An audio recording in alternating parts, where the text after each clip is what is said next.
কংগ্ৰেছে টিকটৰ নামত ধন সংগ্ৰহ কৰাৰ প্ৰসংগত ৰকিবুল হুছেইনে মন্তব্য কৰিছে। বিষয়টো সন্দৰ্ভত মুখ্যমন্ত্ৰী হিমন্ত বিশ্ব শৰ্মাক কটাক্ষ কৰিছে ৰকিবুল হুছেইনে। তেওঁ কৈছে যে মিজোৰামৰ নিৰ্বাচনত টিকট দিয়াৰ নামত কোনে সংগ্ৰহ কৰিছিল ধন। এয়া ৰকিবুল হুছেইনে কৈছে যে মিজোৰামত যি নিৰ্বাচন হৈছিল, মিজোৰামৰ সেই নিৰ্বাচনত টিকট দিয়াৰ নামত ধন সংগ্ৰহ কোনে কৰিছিল, টিকট নিদিয়াৰ বাবে কোনে গুৱাহাটীলৈ খেদি আহিছিল। মুখ্যমন্ত্ৰীৰ ঘনিষ্ঠৰ বিৰুদ্ধে গুৰুতৰ অভিযোগ আনিছে সাংসদ ৰকিবুল হুছেইনে। আজমল আৰু বিজেপি একেই, আজমলৰ সৈতে টকাৰ লেনদেন আছে বুলি কৈছে মুখ্যমন্ত্ৰীৰ বিৰুদ্ধে কি কথা কৈছে আজি ৰকিবুল হুছেইনে, মন্তব্য আছে শুনাব খুজিছোঁ। আপোনালোকে আমি পাহৰি গ'লোঁ, মিজোৰামত হিমন্ত বিশ্ব শৰ্মাৰ কিছু লোকে পইচা লৈ দিছপুৰলৈ খেদি অহা বুলি ওলাইছিল। কি হ'ল বাতৰিটো নাজানিলোঁ, বোধহয় আপোনালোকে ধৰিব পৰা নাই কথাটো। মিজোৰামত ইলেকশ্যন হৈছিলে, ইলেকশ্যনত বোলে আমাৰ কোনোবা দিছপুৰৰ লোকে বিজেপিৰ পইচা ল'লে, পইচা লৈ পেলাই আপোনাৰ টিকট নাপালে, ইয়ালৈকে খেদি আহিছিল। হিমন্ত বিশ্ব শৰ্মাৰ মুখত এই কথাবিলাক ৰাইজে গ্ৰহণ নকৰে। এইবাৰ কি হ'ব, এইবাৰ ধুবুৰী হ'ব।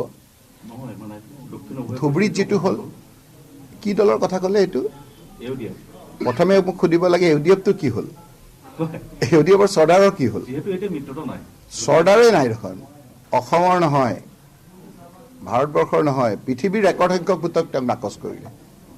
কিয় কাৰণে নাকচ কৰিলে যদি আপোনালোকে চাই, একমাত্ৰ কাৰণ হ'ল তেওঁ হিমন্ত বিশ্ব শৰ্মাৰ লগত লেটি পেটি।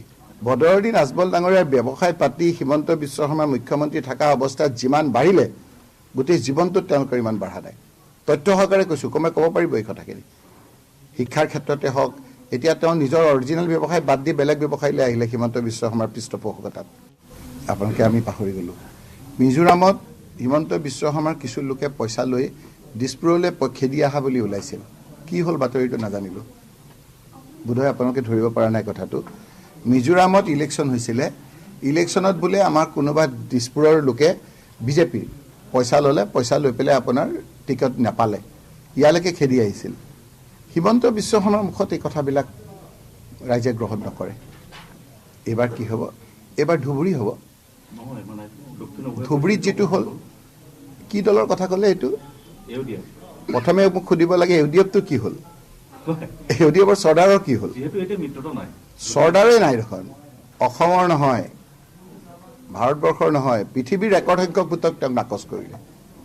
কিয় কাৰণে নাকচ কৰিলে যদি আপোনালোকে চাই, একমাত্ৰ কাৰণ হ'ল তেওঁ হিমন্ত বিশ্ব শৰ্মাৰ লগত লেটি পেটি। বদৰুদ্দিন আজমল ডাঙৰীয়াৰ ব্যৱসায় পাতি হিমন্ত বিশ্ব শৰ্মা মুখ্যমন্ত্ৰী থকা অৱস্থাত যিমান বাঢ়িলে, গোটেই জীৱনটোত তেওঁলোকৰ ইমান বাঢ়া নাই। তথ্য সহকাৰে কৈছোঁ, ক'ব পাৰিব এই কথাখিনি।